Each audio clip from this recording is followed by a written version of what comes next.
Good evening and welcome to the first in a series of online broadcasts that will delve into the inside stories of the COVID-19 pandemic that's entering its third year and the Delta and Omicron variants that are spreading like wildfire. I'm Bertram de Souza.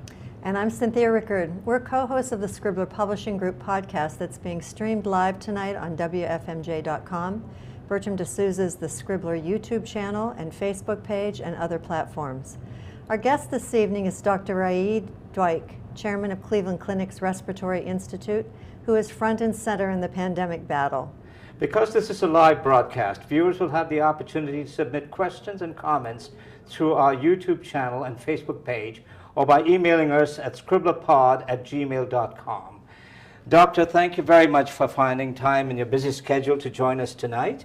To start, I'd like you to tell us a little about yourself, some of your background and how long you've been with the clinic, and then we'll go to questions. Yeah, thank you for the opportunity to talk to you and your audience this evening. So I'm the chairman of the Respiratory Institute at the Cleveland Clinic. Our institute has 4 departments: pulmonary, which deals with lung disease; critical care, the ICUs; infectious disease, which is self-explanatory; and allergy. So really all our departments have been in the front and center in the COVID pandemic. I've been at the Cleveland Clinic since '93, so coming close to like 29, 30 years. It's a great place to practice medicine. But also it's a great place to take care of patients and have a career. So I'm looking forward to talking to you and your audience about what we're experiencing in the COVID pandemic today. Yeah, thank you very much. And we do appreciate the fact that somebody like you who's on the front lines will be able to share some inside stories. But let me start by asking you to comment on a public appeal that was issued on December 21st by the clinic that carried this headline: "Please get your COVID-19 vaccine." And here's the section that I found most compelling. Quote, "Today we come to you with a plea: get vaccinated, please. Whether you're due for your booster shot, undecided about getting your child vaccinated, or have been leery of vaccine all along, the science is clear. Vaccines save lives. Please get vaccinated." Why is it so important for one of the leading hospital systems in the world to issue such an appeal? Yeah, thank you for asking. And this is definitely, as you can sense, the desperation in our appeal here. And that's because our hospitals have been full, literally to the brim, with COVID patients. Our regular floors are full with COVID patients with COVID. Our ICUs, intensive care units, are full with patients with COVID. This is backing up even to our emergency departments. Our emergency departments have patients waiting to come in. This is a dire situation. You don't want to be waiting to be seen or being held in the emergency department waiting for the bed. And that's really what we have been experiencing the last few weeks. And that's really a dangerous situation, not only for those with COVID, but also with other medical conditions. If our emergency rooms are backed up, then not only COVID, but if you have a stroke, if you have a heart attack, if you have an asthma exacerbation or a COPD exacerbation, then it'll be hard for you to find a place to be cared for. So this is very important. The vaccination link to this is really is made obvious by the numbers. Over 75% of patients on the regular nursing floor with COVID are unvaccinated. The vast majority of patients are not vaccinated. If you go to the intensive care unit, the higher level of care, almost 90% of those individuals are not vaccinated. And those on ventilators are even a higher number. So that is really a sobering statistic, tells me this is clearly an issue of those who are not vaccinated. I can tell you, the last time I was attending in the intensive care unit, taking care of these patients, it just breaks my heart, literally breaks my heart, when I have to put somebody on a breathing machine, knowing that they could be instead spending the time with their family, at work, and not being in the hospital needing a breathing machine if they just simply got vaccinated. That's really something that hits me hard every single time I have to do it. It's very difficult to deal with. And that's why we put this appeal out, because vaccines do work, they're safe, They're effective. We've had millions of patients and individuals taking them now, so we know they're not experimental anymore like they were at the beginning of the pandemic a couple of years ago. So, doctor, when you talk to these patients who are on ventilators, who are really in desperate straits, and they acknowledge that they're not vaccinated, what do they tell you? Do they regret the decisions? Do they try and explain why? Why did they not listen to their own physicians, their own family doctors, the medical community? What are you hearing from these patients? Yeah, this is very complicated, and there is not a single answer. As you know, you've been talking to people as well. I'm a little bit, of course, concerned and disappointed that the vaccine issue has become such an emotional, as opposed to a rational medical decision issue. So some of these patients, actually several, definitely express regret. They for their own health and for their families, they wish they would have vaccinated. And many of them actually, when they get better, they get vaccinated before they leave the hospital, even though they had COVID. Now they get convinced. Unfortunately, I have to tell you that some are denial to the last minute. They think, they still do not believe of having a vaccine, even though they are sick in the hospital with COVID. And that is mind-boggling to me, and it's very disheartening, but it's a fact, and some patients are still to the last minute are not convinced that they should take the vaccine. And that's something that we are finding it hard to grapple with in the medical community, because the evidence is out there and it's very clear to us. Have they told you what their fears are of having the vaccine? There are a lot of theories. To me, actually, one of my colleagues here put out a summary slide of how to treat COVID, when people become ill. And one of the first things he recommends is turn off social media. Mm-hmm. Because there's so much misinformation out there about social media, how that this is not science, how this vaccine was rushed through, how this, this is an unusual type of vaccine, and even like some conspiracy theories about how they have nanoparticles or like tracking devices. Right. None of this is really true. And I want to just clarify one. Of course, it's hard to convince somebody who is having some conspiracy theory thoughts, but the one about the science and the rushing through, I just want to clarify a point that this was definitely, these vaccines for COVID were approved in record time. But that's a testament to the advances we have made in science and in medicine. Nothing about safety was cut short. It's more the administrative red tape, because the government early on, wisely invested in these vaccines. They gave a lot of money to the companies to develop these vaccines. So instead of testing vaccines sequentially like we would do, companies would do normally, they really tried multiple things at the same time, hoping to find, which they thankfully did, the right vaccine that works. So that's why things were done faster, not for cutting safety measures, but more for cutting red tape. I had also heard at some point there were some doctors saying that the science behind these vaccines is not new, that it actually had been worked on in some form for probably 20 years. Can you elaborate on that a little bit, explain? Absolutely. The mRNA vaccine concept has been around since the 70s, and the science has been validated over the years. It just was waiting for the right application. And I think COVID really accelerated the ability of scientists to use science they know already and to have an application for it. And sometimes it takes something like that, a pandemic, an emergency, a bad situation like this, to spur innovation and accelerate really what was already on its way. Mm. So I think, thank you for that question. That's a great point. It's not new science. It's science that has been developed over the years, but this was the right moment for it to be applied for human health.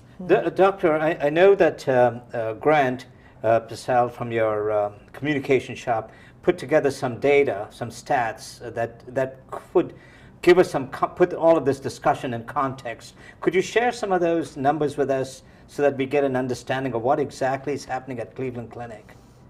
Yeah, I'm happy to do so. So the just in general, before I go to Sure. specific numbers, this is the busiest we have been with COVID since the beginning of the pandemic. You alluded to at the beginning of your podcast that we are coming now on our third year with the pandemic. Right. And, it depends on how you count, how many waves we've had. Is this like wave number 6 or is it wave number 3? But regardless, this is the busiest we have been. We have the highest number of patients in our hospitals and in our ICUs. So as of today, the number of patients in the Cleveland Clinic hospitals is in Ohio is upward of 1,200 patients. And in the ICUs, it's over 220 patients. This is not even our peak. At one point last week, 1 in every 75 patients actually admitted in the US was in the Cleveland Clinic. So that tells you how busy we have been. And these numbers are just staggering. They're the highest that I have seen. I've been here practicing pulmonary and critical care medicine, as I mentioned, for the past almost 30 years. I've never seen it this busy. I've never seen it this jam-logged and backed up. And Doctor, let me go, based on that, I'd like to read another part of that public appeal that was put out by the clinic on December 21st. And it says, quote, "Our physicians, nurses, and caregivers are working around the clock to care for these sick patients. They are exhausted." You know, we lay people seem to forget that you're human. We seem to forget that you get tired, you get sick, you have families you need to think about. And yet, here you are, risking everything to take care of people. Give us some explanation of an idea of what's actually going on with caregivers and healthcare workers at the clinic. Yeah, thank you very much for recognizing that. And from the beginning, we did not go into this, uninformed. We are healthcare providers. I tell my team from day one, we have been training all our lives for this. This is a calling for us. It's not just a job. This is a calling. And we said from the beginning, this is not going to be a sprint. This is going to be a marathon. We'll be having it because we knew, expecting it from the beginning. But I can tell you, this is beyond a marathon now. This is multiple marathons back to back.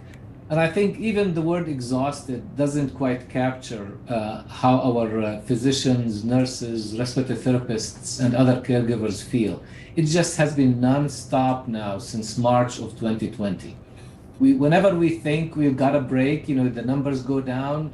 It doesn't last that long. It's you see a new peak coming up. It's very, and of course there are some bright spots. When we got the vaccines last year, we all were very excited. We thought that's going to be the end of it, the light at the end of the tunnel. But of course, this virus, every time we think something, it kind of has different plans and laughs at us, and really just takes a different turn, and we have to deal with it. So that's really, I think, the tough part is that it's relentless. It has not been over. It continues to go on despite everything we do. And this is why I think the desperate plea for the public to help us, because there are things we know work. You remember at the beginning of the pandemic, when everybody was wearing a mask, we social distanced, we really were able to control, bend the curve of the pandemic very quickly. I know there's not a lot of appetite for doing this, but I think at a large scale. But I think as individuals, as community members, we can do our part. Still, even though if you're vaccinated or not, wearing a mask still works. Social distancing still works. Avoiding crowds, especially indoors, works. Washing hands works. So I think I view those as multiple layers of protection. And the more you do, the more you can protect yourself and your family members. We need everybody's help because it's not fun for us to see people sick in the hospital, but I can tell you it's not fun to be sick in the hospital either. It's a very dangerous virus with a very dangerous disease. One of the things I read was that a lot of healthcare givers, doctors, nurses, others, are suffering from PTSD, post-traumatic stress disorder, because of the emotional and physical toil that this thing. Did you ever imagine when you became a doctor, when you became a physician, that this was going to be perhaps becoming the new normal for your profession? As I mentioned, we are trained for this, we're prepared for it, but not this magnitude. I think the magnitude and the length, it's just, if this happened, for 6 months and was over, or if it's at a lower rate for longer, it's just really two things on top of each other. It's a large magnitude for a long period of time. This is unprecedented. I don't think any of us, of course, experienced this in our lifetime, and hopefully we will not have to experience it again. But definitely this is something that I believe we are as prepared as we can be, but this overwhelmed even our prepared, how much we have prepared all our lives for it in our training. Doctor, how has it affected your staff numbers? Do you have a lot of staff leaving the profession? Yeah, that's a great point as well. So we answer it in a couple of ways. One, as you know, we are part of the community. Our staff, our caregivers, our physicians, nurses, respiratory therapists are in the community. So many of them are getting sick. They are getting sick with COVID, and so that's one thing that has affected us as well. Each wave of the pandemic has its own characteristic. I think this one is how many people got sick just because it's so contagious, this Omicron variant.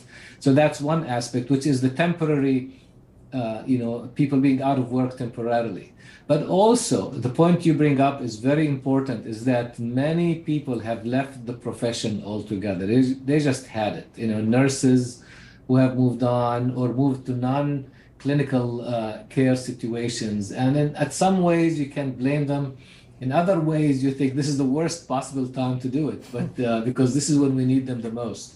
So it is really a very difficult situation when it comes to that. But definitely, we have seen people retire early. We have seen people move on to non-clinical jobs, and that's really has been a major problem for us.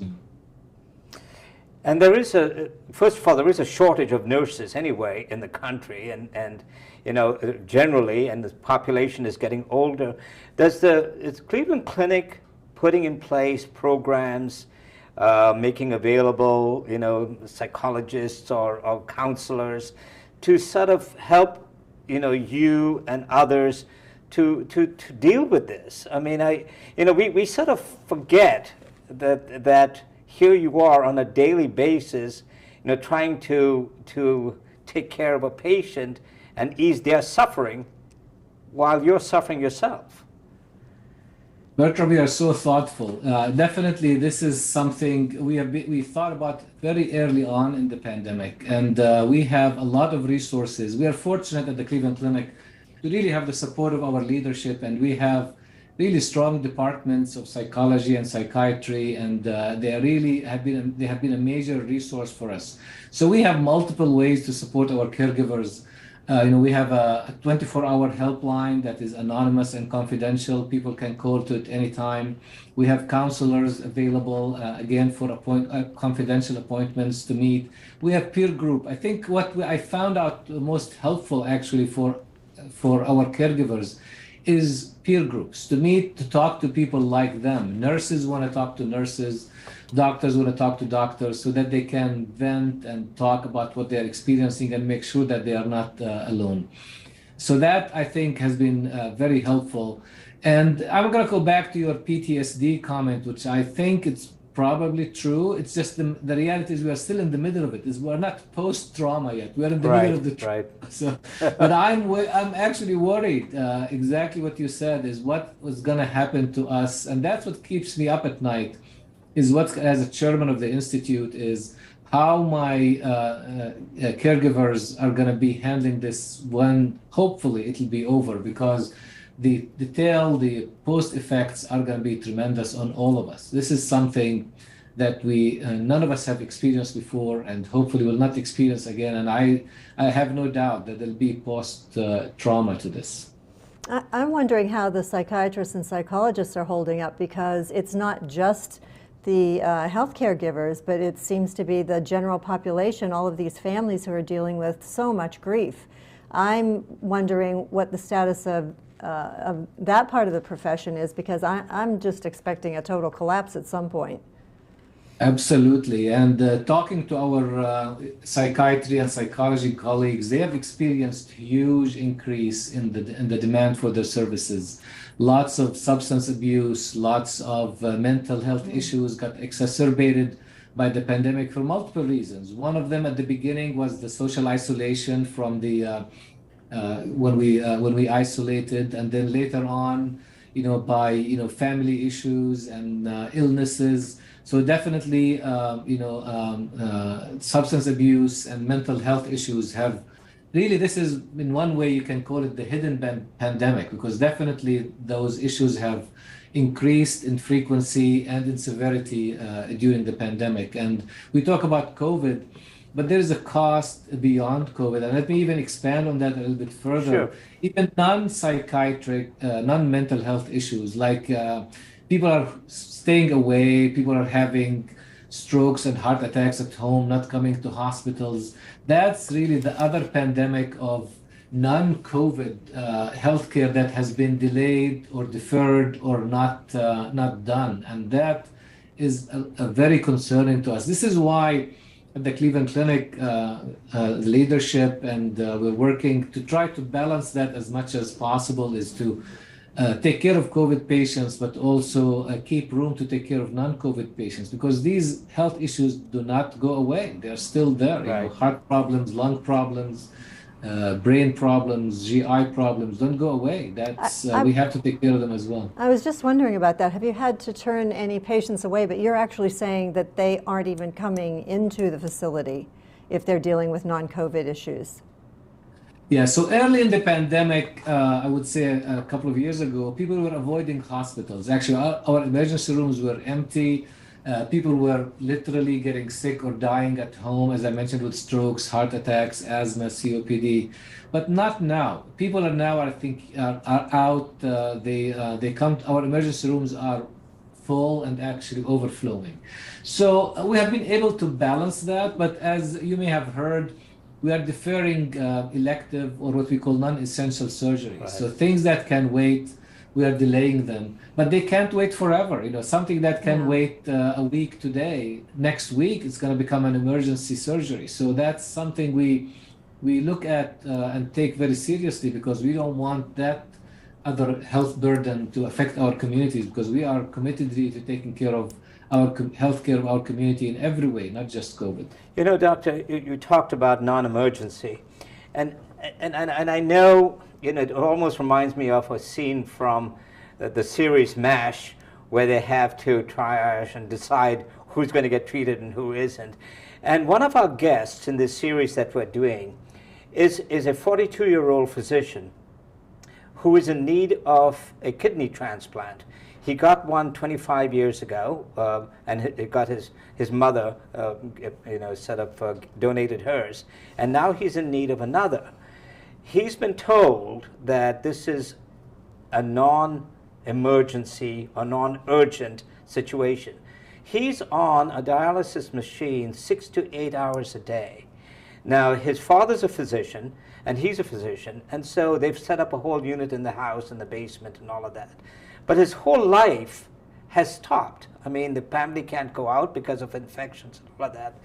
I mean, But it is in Canada, however. Right. But how do you deal with that? How this redefinition of what's an emergency, what isn't an emergency, what's urgent and what's not urgent?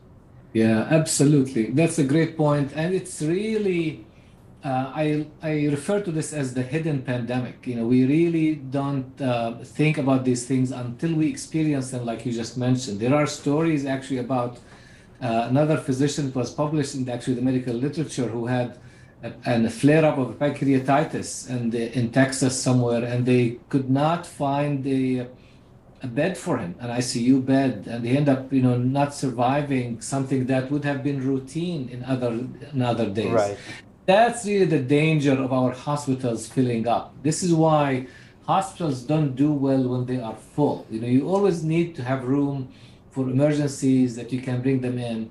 And while probably an emergent surgery like for a heart attack or stroke is definitely, or a cancer is high up there, dialysis And kidney transplant compared to that is not an emergency. But the reality is for that family and for that patient, that's an emergency. That's, as you said, upended all their lives. So really, we need to go back to our normal function where we can take care of these issues in a timely way. And we have not been able to do that the last several weeks. And that's, again, an explanation for the plea that we had out there for people to really get vaccinated if they can, boosted if they're vaccinated, because that's the only way to reduce the burden on the hospital and keep beds open for COVID as well as non-COVID medical care.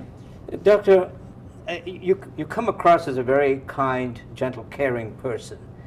Thank you. Have you gotten angry, though, when you see the waste of humanity, when people come into your hospital unvaccinated, so sick, and then you see all these other people waiting to be taken care of? Somebody might say, well, your knee surgery is not an urgent one, but my knee hurts so badly that I'm taking painkillers, so now I'm addicted, to painkillers because of the pain in my knee. I mean, does that not make you angry that this message is not getting across? That's a great point. I don't think angry is the right, I think broken-hearted is probably, as I used earlier. It just breaks my heart to see this. I have talked to some of my colleagues who have really gotten upset and angry, and the reality is we have to be compassionate.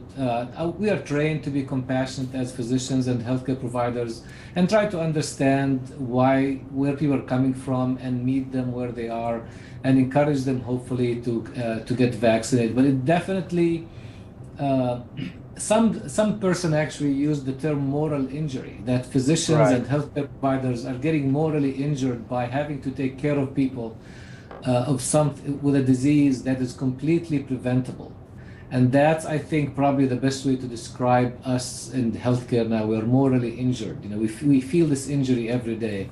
I think we're trained not to be angry with our patients just because we care about them so much, but we really hope that they care about themselves and their families as much as we care about them.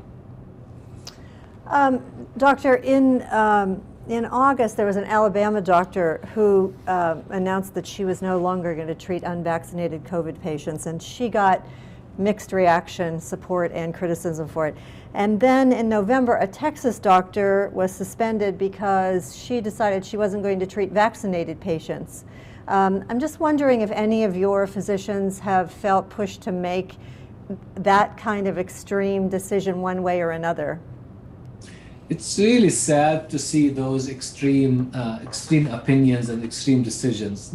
Things are not black and white. I think us who have been in the profession for a long time know that things are not quite black and white. And we have engaged our ethics department. We have these conversations, and fortunately, thank God, to this point, it has not come to the point where are we going to give care to one patient and deny it to another, and then whether vaccination status needs to get into that decision.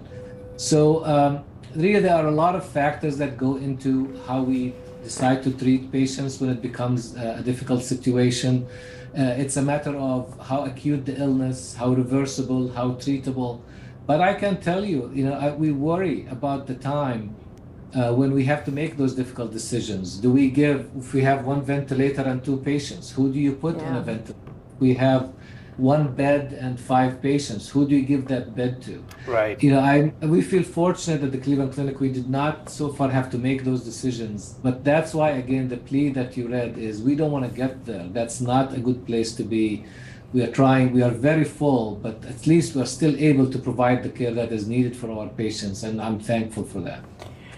Doctor, we just downloaded some of the latest statistics, and in the United States, there are 59,848,136 confirmed cases, 831,548 deaths. I mean, this is not, it's sort of inconceivable that in the most powerful, economically strong nation, there are people who look at these numbers and still believe that this is not any worse than the flu. How do we get across to these people? And that's one of the reasons we are doing this series for this podcast, because we're trying to figure out, how do you get to these people? How do you persuade them? You know, you know.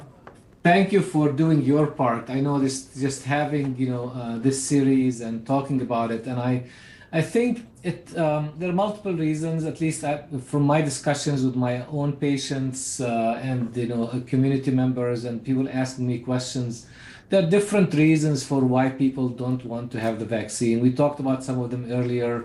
The most extreme ones are conspiracy theories. The less extreme ones are worrying about the safety of the vaccine, and and the reality is, I think anybody who is rational and reads the science and sees the data, if you are making a rational decision, you will take the vaccine. I think our problem as a nation is that there's a lot of irrational and emotional decision making. A lot of these things are made based on emotions, based on, as I mentioned, falsehoods in social media.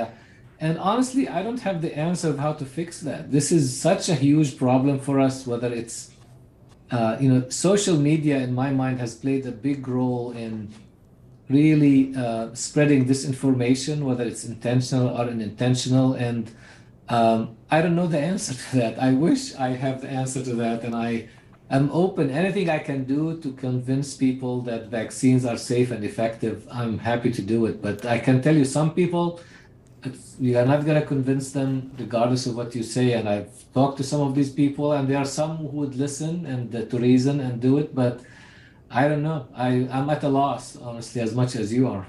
Can you explain a little bit something that might help about long COVID for those who are unvaccinated, and can those who are vaccinated and get COVID also get long COVID?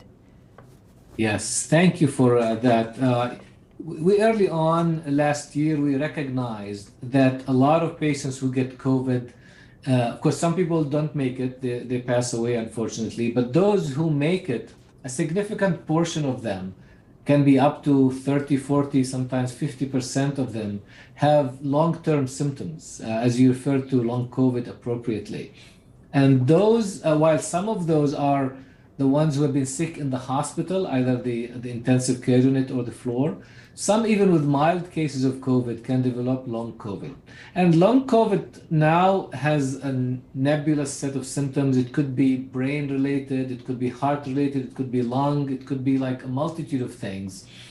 And that can happen really regardless of how severe the case of COVID that somebody gets. And that's another reason you appropriately point out to take the vaccine, because even if you get lucky and you get a mild case of COVID, or you get lucky and get a severe case but get out of the hospital, you are not completely out of the woods, and you may have symptoms for a long time. Some now, since the beginning of the pandemic, some people who've had COVID in the very early stages in March and April of 2020 are still suffering from long COVID symptoms. So that's, again, a great point and another reason to get vaccinated. And again, vaccines do have side effects. Nothing is perfect, but they pale in comparison to the outcomes of the disease itself. And I think that's really what makes the risk-benefit ratio always favoring the vaccine in this situation, because there's just, regardless of the potential side effects, they are very, very rare and minimal compared to what you can get from the disease itself. And what about vaccinated folks who get COVID? Can they also develop the long-term symptoms, or does that prevent that? I don't know the answer to that. That's a good question. We have not looked at the data as whether vaccination can help prevent post-COVID. But I can tell you, actually, some from our experience, from the clinic that we established for long COVID, is that sometimes the vaccine helped the symptoms of post-COVID. Like those who had COVID had long symptoms after COVID. You get them the vaccine and they get better. We don't understand the science behind it, but it's definitely an observation that we've noticed in our clinic. Doctor, before we went on air, we were chatting, and you talked about hosting 2 podcasts. Now, the one you talked about was medical related, where you have patients and all of that. Could those be helpful? I mean, are people being encouraged to, and I don't know where you can access your podcast, under what name, if you want at this point to talk about the podcast, go ahead. Because I'm wondering whether somebody who's interested in knowing more could sort of contact you during these podcasts and say, all right, talk to me about this. I'm hearing information from all over. I don't know who to believe. Could you help me? Is that possible with your podcasts? Of course, we're happy to help in any way. We're always anything. If I can just get one more person vaccinated or prevent one more person from getting into the hospital, I'm happy to do whatever it takes. Our podcast is not like yours. It's not live. It's recorded and It's audio podcast, but it's called the Respiratory Exchange. And it's available on iTunes, Google Play, Spotify, wherever you can get your podcast. It's called Respiratory Exchange. The professional version of it has been released already. And the first episodes talk about lessons learned from the pandemic. We talk about long COVID and post-COVID, and we talk about the ICUs, actually what happens in the ICU when somebody gets admitted to the ICU. We have not released it yet, but hopefully in the next couple of months, we'll be releasing the family version. It's called Respiratory Inspirations. And that's the same topics, but directed at families and patients, not only healthcare professionals. And I think hopefully your audience will find it useful. It's not out yet, but stay tuned, it'll be out soon. So Respiratory Exchange for healthcare professionals, Respiratory Inspirations for patients and families.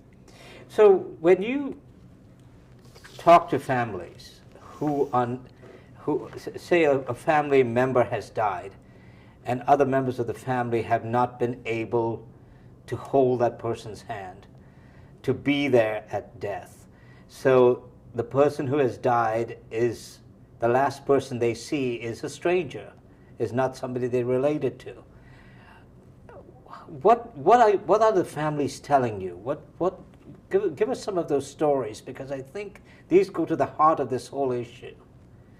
Yeah. This is one of the saddest things we actually experienced during the pandemic, especially early on. I think now that we learn more about the virus, we are allowing some visitation, limited, but we are allowing some visitation. But early in the pandemic, we did not understand the virus very well. We were trying to limit exposure. Really, family members were not allowed to visit their sick family members with COVID in the hospital or in the ICU.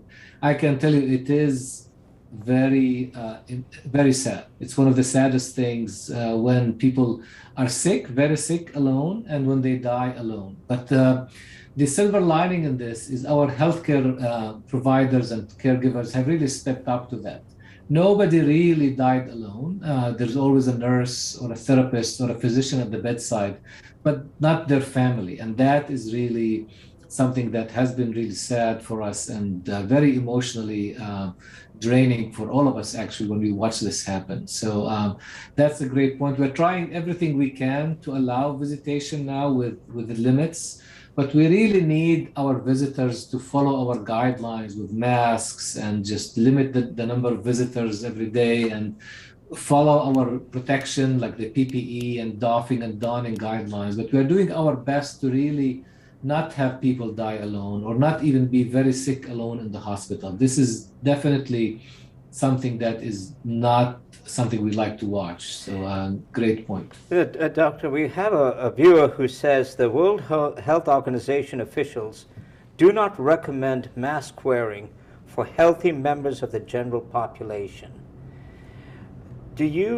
What is your position and opinion of this, about mask wearing?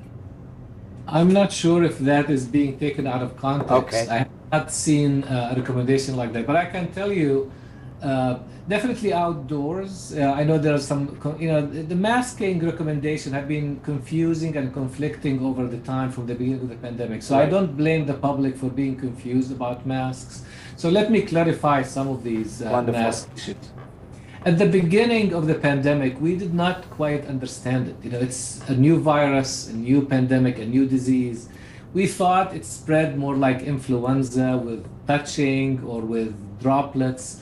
But quickly we started to realize that it's really spread by breathing, by breath, from breath to breath. Once we recognized that, then masks became an integral, important component of prevention.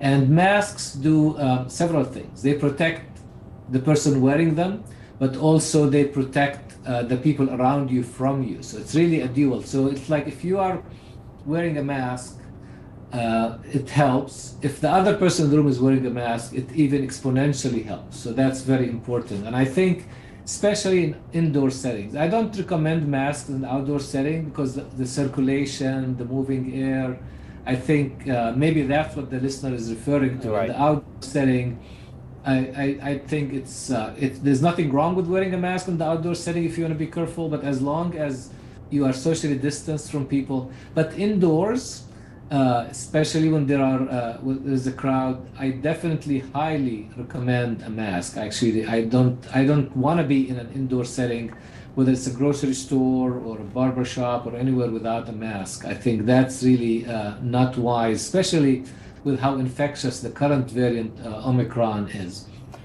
There's also sorry, go ahead. I'm sorry. Go ahead. I'm sorry for interrupting. And I think the other question I hear a lot is what mask should we wear? And I think, early on, we recommended cloth masks just because surgical masks, as an N95 mask, were in short supply. So, and those are effective. Definitely wearing a cloth mask is better than not wearing a mask. Surgical masks provide better protection because they have multi-layers and the material they are made from is designed to capture droplets. The highest protection which healthcare workers use when we are in the hospital are the N95 masks. And those, so to me, a higher level protection. But honestly, just wearing any mask is helpful. You don't have to have because, as the effectiveness goes up from cloth to surgical to N95, the comfort goes down. I can't be in an N95 mask for too long because it's not comfortable, it's very tight. So you have to really balance comfort with effectiveness. So I think, to me, the best mask is the one that you can keep on and you can tolerate keeping on when you are indoors around other people. So are you recommending the N95 masks, for instance, for airline travel? If you have an N95 mask, I think they are the most effective in protection. So it's not necessary, it's not the only thing, but if you have a surgical mask, I would wear a surgical mask. And let me clarify about N95 masks. There are really a couple of points about them. One, as a mask themselves, the material they are made from is very good at capturing particles, and that's why they call them N95. They capture 95% of the particles that we breathe in and out. So that's why they are very effective. But also, as healthcare workers, we get fit tested for them. We wear them as a respirator. We wear them tight around our nose and our face so that really most of the air goes in and out through them. If you wear an N95 loosely like any other mask, then still air moves in around them and stuff. So it's not really being used as an N95. It's being used like almost like a surgical mask. So, and that is not comfortable. I can tell you, after being in an hour or two in an N95 that's tightly fit, I want to be out of it. I don't want to be. This is why even myself in the hospital, most of the time, I wear a surgical mask, a simple surgical mask. When I'm doing a procedure or intubating, putting somebody on a ventilator or in a room with a patient with COVID, that's when I wear the N95 mask, when I know I'm being exposed at a high level. I don't wear it all the time. It's not comfortable, it's not sustainable. And the worst thing you could be is you're wearing a very effective mask, but you're taking it off half the time because it's not comfortable. You are better off with a surgical mask that you can keep on long term. And you talked about how when you're out, you go to the grocery store, the pharmacy, or whatever, you wear a mask. Correct. And yet you see people, especially in pharmacies, without masks. Now, if somebody is standing in line to get medicine, that person, A, is sick, because that's why they're getting medicine. And yet they're standing there without a mask, and I'm almost sometimes inclined to shout at these people to say, hey, where's your responsibility to society? You're standing there, you're sick, you're getting your medicine, a prescription filled, and yet you refuse to wear a mask. How do we get over this kind of thoughtlessness? People who don't care about their fellow man. I mean, I don't know what the answer is. I cannot agree with you more. To me, it's a personal responsibility. It's a societal responsibility. And I think at some level, it's the business responsibility. I'm seeing more businesses now requiring a mask, which I think is good. I remember early on in the pandemic when there was a mask mandate, you'd go to the grocery store and everybody has a mask. I loved that. I felt safe. I felt comfortable. Then I think a few late last year, like very few people. I would go to the grocery store. I'm one of one or two people wearing a mask. Yeah. Now I'm thinking it's somewhere in between. People are getting it, but not quite. So I see maybe 30-40% of people now wearing a mask. But and it depends on the neighborhood. Some neighborhoods you see like more mask wearers than others. There's a lot of that going on. But I really highly recommend that everybody wear a mask when they are in any indoor setting, grocery store or otherwise. It's good. It's best for you. You protect yourself, but also you protect your fellow citizens and shoppers that you are with. I highly recommend it. Can I ask a little bit more about these masks? Because I am seeing a mixture of people wearing them or not wearing them, but lots of folks who are wearing them, there's gaps at the side, the straps are loose, some people are still not pulling them up over their nose. As the science has evolved, I know initially they said they must be over your nose, but I'm still not clear on if the transmission is through droplets, it can come out of your nose or your mouth. Is that correct? Yes. So the key aspect of this, the most important part, is to cover the nose and the mouth, for sure. Like if one thing you have to make sure the mask does is to cover the nose and the mouth. This is where the aerosols and the droplets are the bigger ones, the aerosols are the smaller ones that they can travel farther.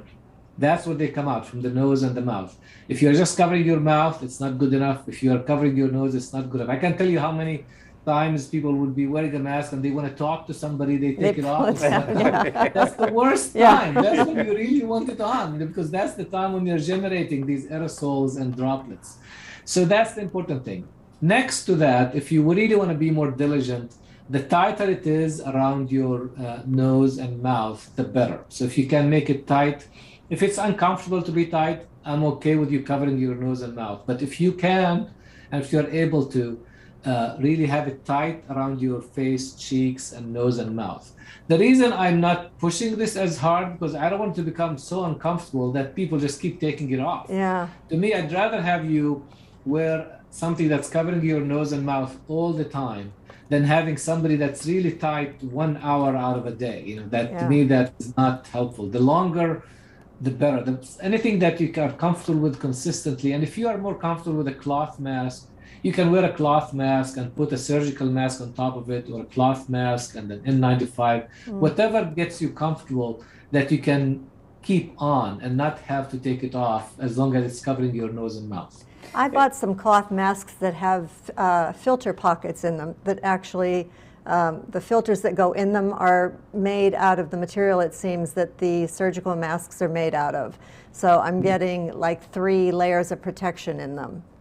That's a great idea. And the other way to think about it, almost, I've been thinking now with having a cold winter, this is like layers for the cold. The more layers you have, the more protection you have. So definitely, cloth mask with multiple layers, or cloth combination with a surgical mask, any combination is better than not having any covering, for sure. I wonder, people who refuse to wear masks, saying it's their choice, their body, they're sort of, they have control over their bodies. I wonder how these individuals would react if, when they had to go for major surgery, the surgeon suddenly announced, these masks are really uncomfortable, so I'm going to perform the surgery without a mask today. And the first thing that person would do was call his lawyer. But yet, they have no qualms about ignoring the advice of people like you. I mean, that's a great point. I never thought of it that way, but actually that's a great way to put it. Really, it's a responsibility. It's a personal responsibility, for sure. I agree with you. Doctor, there was a time in society where the two people you could trust most, I guess, was your priest or your spiritual guide and your doctor. Now, I'm not going to talk about the religious aspects of what's happened to society, but it's just disconcerting that so many people don't trust their doctors anymore, especially on issues like this.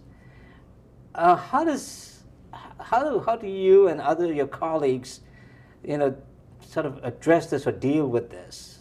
Yeah, it's definitely concerning. I think definitely one of the reasons I myself and many of my colleagues end up in this profession is because we want to help people, and we really appreciate the respect that comes with the noble profession that we have, taking care of sick patients, some of the worst times of their lives. People trust us with caring for them at the worst time of their lives. And I like to think that people still trust us. I hope they do still trust us. It's just this particular pandemic with the vaccines and the masks have become more politicized and being dealt with an emotional way than a rational way. I'm hoping that this is a transient thing and that people will get over it, because otherwise it's going to be painful to be a doctor anymore. Yes. It's really, our relationship is built on trust. If a patient doesn't trust me, right, I can't really help them. And actually, a lot of the healing part of medicine is about the physician-patient relationship and the trust that it entails. Really, that's the most important thing we have, is people trust in us. If we don't have that, we really don't have a profession. So I'm hoping that this is temporary and transient, and that we'll get over it as a society. And what has also surprised me was there were stories about doctors, nurses, other health caregivers actually being threatened because of speaking out, because of being out there in public, doing what you're doing tonight. That is, I mean, it just sort of boggles the mind that there are people in this country who are willing to go to any extent. Well, to lose their lives, really. Yeah. Boggles the mind is a good way to put it. You put it really well. That boggles my mind as well. It's just, it doesn't make any sense, but it's the reality. It is the reality we have to deal with, and it's very, very difficult reality. But we have, the only thing we have left for each other is compassion and trying to understand and to talk to each other. And I think I appreciate you doing your part. I think, as I mentioned, by having this podcast, I'm trying to do my part by educating people. And I think you'd hope that some people will start listening and doing the right thing for them, for their families, for loved ones, and for their country. Honestly, this is something, the most important thing we can do for each other. Something else that I've heard about some medical professionals, nurses and doctors, is that some of them don't want to get vaccinated. I'm wondering if you're dealing with that at all at the clinic, and if you are, what their reasoning is. That's what's boggling my mind. Definitely, as I mentioned earlier, we really are the community. Our healthcare givers, we are the community, we are part of the community, and we have people who exactly think and look like the community, because we are the community. The Cleveland Clinic has upward of 60,000 caregivers in Ohio, so we are really a major part. We are the largest employer in Cleveland, actually the largest employer in the state. So definitely our caregivers do reflect the community, and they're the same things that we've talked about throughout this podcast about misinformation, misconceptions are present among some of our caregivers. And we're doing our best. We have a lot of educational campaigns. We have a lot of one-on-one meetings. We have a lot of resources to try to help people understand why the vaccines are important. And it really depends also on what areas of our caregivers are. I think the doctors and nurses are the most highly vaccinated, for example, but there are others who are less so. And we really, day in and day out, we try to talk to them. We try to understand where they're coming from. But as I mentioned earlier, the same reason the public is having issues with the vaccine, I think issues of trust, issues of emotional and political reasons not wanting to be vaccinated, that's true for our caregivers as well. And it is mind-boggling to me as well for those who are not getting vaccinated, because we get vaccinations for the flu, we get all kinds of vaccinations. Right. This particular vaccine, it's just people are, made their mind about it one way or another before it came out. So that's sad, but the reality is it's having, as we started this podcast with, it has serious consequences, for care in our hospitals, as I mentioned. So not getting vaccinated is not just a matter of affecting the individual, it's affecting our entire community by filling up the hospitals, by delaying care for non-COVID illnesses. It's really, I think it's not only a personal responsibility, but it's also a responsibility to society to get vaccinated. We're getting to the end of the hour, but here's what this pandemic is a global pandemic, and Cleveland Clinic has global outreach. The Prime Minister of Britain was asked after this flare-up of, first of all, Delta and then Omicron, and about South Africa and the suburb of South Africa where this all flared up. And he said, and there was asking the question about the availability of vaccines. And he said it's not the fact that there are not vaccines being made available to third world countries or non-industrial countries or poorer countries. The fact is getting the actual shots into arms, going out into the villages and going out into the small townships and all of that. When you think about this as a global issue at the clinic, what comes to mind? How can we address it? Because so long as other parts of the world continue to have a pandemic, it'll still affect us in the United States unless we find a way to close the borders completely. So how do we deal with that? Absolutely. And as you mentioned, the Cleveland Clinic, we are a global organization. We have hospitals throughout the U.S., right. Ohio, Florida, Nevada, but also we have hospitals in Abu Dhabi and a hospital in London now. So we are global and we see these global issues. And I can tell you the best way to describe it is nobody is safe until we are all safe. The unvaccinated create this, almost like a best way to describe it as a petri dish for the virus to mutate and then come back and haunt us. So even if we are vaccinated here and we have a high level of vaccination in the United States, but if everybody was vaccinated, I think Omicron would not have happened. And it would have taken it longer to happen, or it would. So that pockets of, or large numbers of unvaccinated people is the reason this virus has the chance to continue to mutate and get back at us. So really, vaccination is critical worldwide. And I agree with you 100% that the more people are vaccinated in the entire world, the more protected we are. Not just, we don't live in a bubble. We will never be able to live in a bubble. Nobody lives in a bubble. We all are connected, by travel, by, trade, by all kinds of things. And I think definitely we need to think of this as a global pandemic and treat it as such. Doctor, we've come to the end of the hour. Thank you very much for your time. I'd like you to take this opportunity to to deliver a message to our viewers, because this is going to be posted on all of our platforms. Tell the viewers what they should be doing, what responsibilities, what the sciences say, so that, maybe that message will get across. Yeah, thank you so much for the opportunity. Now while there's still something we don't know about the virus, we know a lot more now about COVID and what works and what does not work. And we really, we have reached a peak now in our hospitals. As I mentioned, they're full. We are having a hard time taking care of COVID patients and non-COVID patients. So really, we are doing our best to take care of you. Please help us doing that. And the way you can help us is by getting vaccinated if you are not. If you are vaccinated, get the booster. Even if you are vaccinated, continue to wear a mask indoors, continue to social distance, wash your hands. We know that these things work now. I know there was some confusion at the beginning of the pandemic, but we know for sure now that vaccines work, boosters work, masking works, hand washing works, social distancing works. So please practice those as much as you can so that you can help us, help yourself, and protect the community at large. Thank you. Doctor, thanks very much. All the best to you and your colleagues and all the others on the front line of this pandemic. Thank you for your time again. It was nice meeting you over the, Nice to over the meet you. Zoom. Thanks. Same Good here. night. Have a great evening. Thanks Thank for you. helping us. We've come to the end of an informative, heartfelt discussion of one of the greatest healthcare crises in the history of the United States. Our sincere thanks to Dr. Raed Dweik, chairman of Cleveland Clinic's Respiratory Institute, for being so generous with his time and so forthright about the pandemic. Next week, we will be talking to Gulay Toslu, a registered nurse from Canfield who has spent the past year working in one of the hotbeds of the virus, New York City.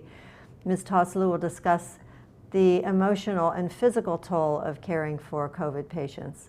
We thank our viewers who submitted questions and comments. We regret we weren't able to present all of them to our guest. We'll post them on our YouTube channel and Facebook page.